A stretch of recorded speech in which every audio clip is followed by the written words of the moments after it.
Hello everyone. आज हम बात करेंगे संविधान के आधारभूत ढांचे के बारे में कि संविधान का आधारभूत ढांचा कौन सा है। क्योंकि हमने लास्ट वीडियो था अपना, उसमें देखा कि केशवानंद भारती वर्सेस केरल राज्य का वाद था। उसमें बताया गया था कि संसद है वो हर जगह संशोधन कर सकती है, लेकिन वो ऐसा कोई संशोधन नहीं करेगी जिससे क्या है संविधान का जो आधारभूत ढांचा है उसको कोई क्षति पहुंचे या फिर वो नष्ट हो जाए। तो आज के इस वीडियो में हम जानेंगे कि वो आधारभूत ढांचा कौन कौन सा है और उसमें कितने पॉइंट आते हैं। तो बात करते हैं जो संविधान का आधारभूत ढांचा है, उसमें कुल आज तक 13 पॉइंट गिने गए हैं। कितने? 13 पॉइंट। वीडियो शुरू करने से पहले आप मेरे चैनल को सब्सक्राइब कर लीजिएगा। अगर आप मेरे नए व्यूवर्स हैं तो चैनल को जरूर सब्सक्राइब कीजिएगा, क्योंकि मैं यहाँ पे लेके आती हूँ नए नए केस लॉज और लॉ के बारे में सरल भाषा में जानकारी, जिससे आप आसानी से समझ सकते हैं। आज का वीडियो शुरू करने से पहले आप पेन और डायरी ले लीजिए, जिससे आप साथ साथ में क्या होगा नोट करते चलेंगे। जो जो पॉइंट मैं आपको बताऊंगी वैसे वैसे आप नोट करते चलेंगे। तो बात करते हैं अपने पहले पॉइंट की। पहला पॉइंट है कि भारत है वो प्रजातांत्रिक देश है।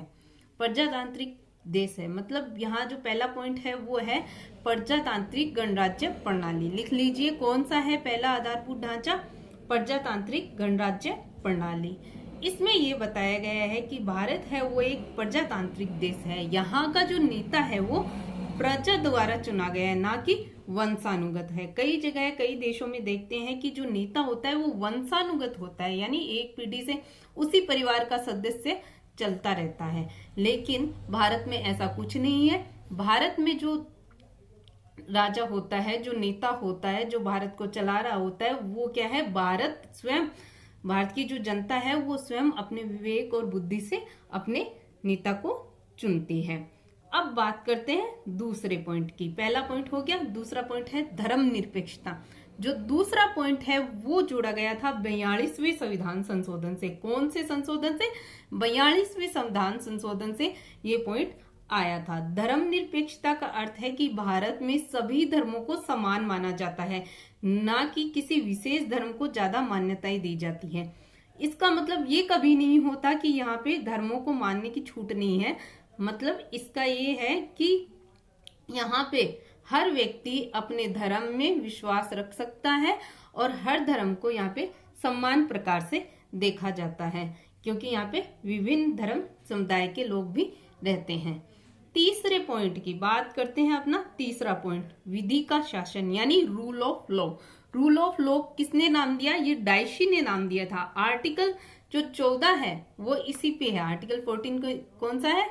विधि का शासन, यानी विधि के समक्ष क्षमता और विधि के समान संरक्षण, ये दो चीजें हैं। तो विधि के समक्ष क्षमता कौन से आई थी? ये ब्रिटेन से आई थी। इसमें है कि किसी भी व्यक्ति को क्या है विशेष अधिकार नहीं दिया जाएगा। भारत में हर एक व्यक्ति क्या है सम्मान है और उसे समानता की भावना से देखा जाना चाहिए।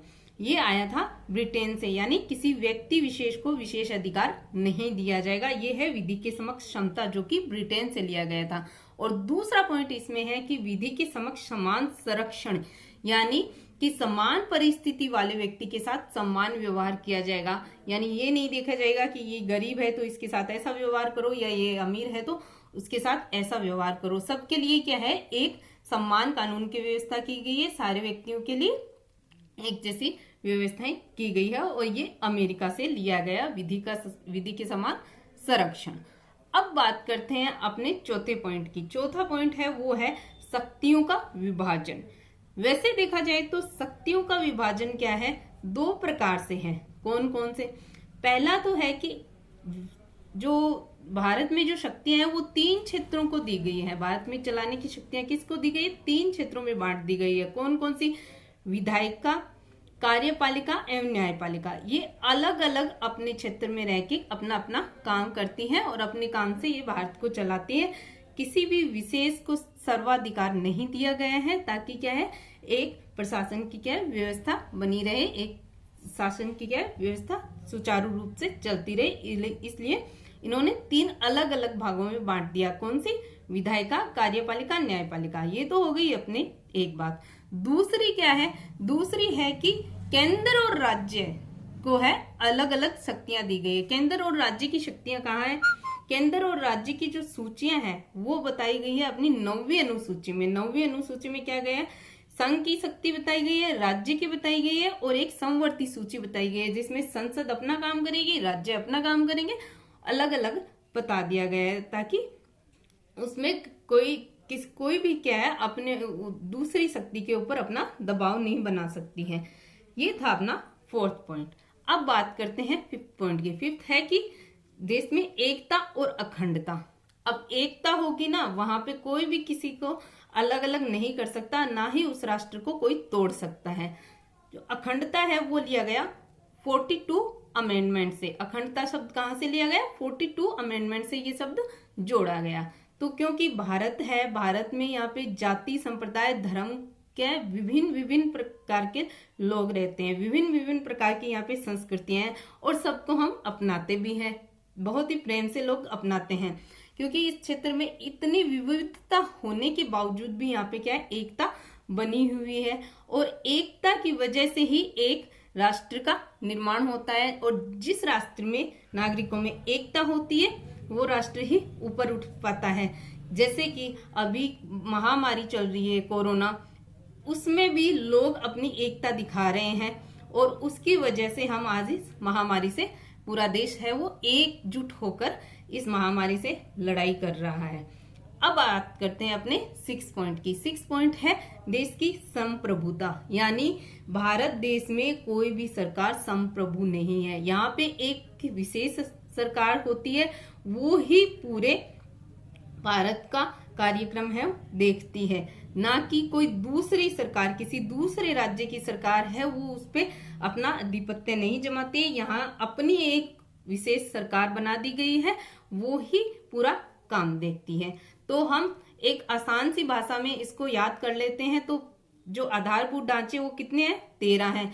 ये फर्स्ट पार्ट है, उसमें मैंने कितने बताए? 6 बताए हैं। तो पहला कौन सा है? पहला है कि भारत एक गणराज्य प्रणाली है, यहाँ पे एक गणराज्य प्रणाली काम करती है। दूसरा है धर्मनिरपेक्षता, जो कि 42वें संविधान संशोधन से आया था। तीसरा है विधि का शासन यानी रूल ऑफ लॉ। चौथा है शक्तियों का विभाजन और 5वां है भारत की एकता एवं अखंडता और 6ठा है देश की संप्रभुता। ये तो बताए हैं मैंने आपको 6 पॉइंट और नेक्स्ट वीडियो में मैं आपको बताऊंगी जो बाकी बचे हुए 7 पॉइंट हैं। तब तक के लिए अगर मेरा वीडियो आपको पसंद आया तो वीडियो को लाइक जरूर कीजिएगा। नए व्यूवर्स हैं तो चैनल को सब्सक्राइब करने के साथ साथ बेल आइकन को दबाइएगा ताकि मेरा जो वीडियो आए वो सबसे पहले आपको मिले। और कमेंट बॉक्स में जरूर बताइएगा कि ये वीडियो आपको कैसा लगा और आपका कोई भी क्वेश्चन हो तो आप मुझे कमेंट करके जरूर पूछ सकते हैं। Thank you.